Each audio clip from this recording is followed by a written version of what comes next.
There's many factors and reasons why kids just might not be reaching their full potential when it comes to reading. Yeah, our Savannah Fish live this morning after speaking with a group here in West Michigan doing their part to make sure that all children have a better chance at being strong readers. Good morning, Savannah. Yeah, good morning to the both of you. The group is called Men of Color Read, and their mission is to not only be reading role models for these kids, but also to put an end to functional illiteracy in the urban core. We went to their most recent readings at an elementary school in Grand Rapids to see exactly how they're doing that. Even though we're reading to kids, I don't know who gets more out of it, the kids or the men, because there is a feeling of just gratitude and humility and gratefulness. This book is called it's Ready Freddy, Don't Sit on My Lunch. They're sponges.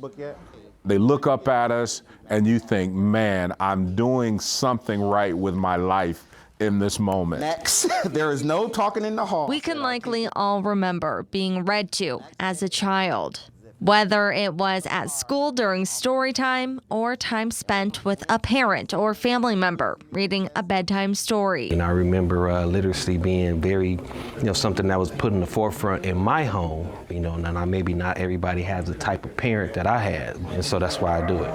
Okay. The stories we're told and are taught to read as young children help shape the education we receive. But literacy connects to absolutely every part of one's life. It's not just reading, it's comprehension, it's understanding, it's diplomacy, it's fairness, it's all these things that have a direct correlation with literacy. John Covington is the founder of Men of Color Read, a West Michigan group of mostly black men reading to what they call younger versions of themselves. We wanted them to see men who look like them. We thought it was very, very important for representation. Although Men of Color Read is actually open to anybody. The group volunteers at schools like Martin Luther King Jr. Leadership Academy across Kent County and Muskegon County.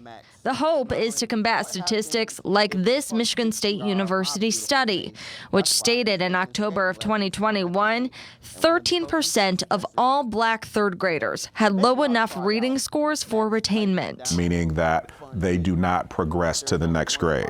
And so if we can help eradicate the functional illiteracy, then those numbers come down.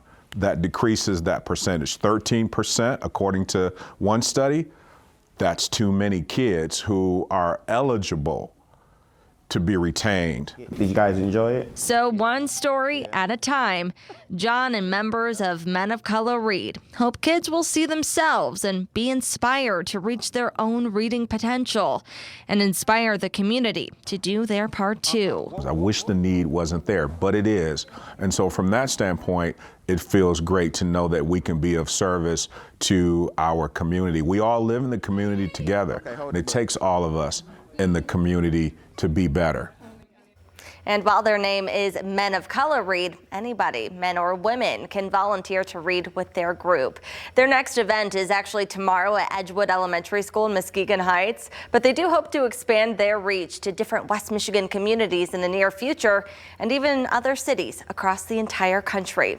For more information on Men of Color Read, head on over to fox17online.com. Reporting live in the studio, Savannah Fish, Fox 17 News.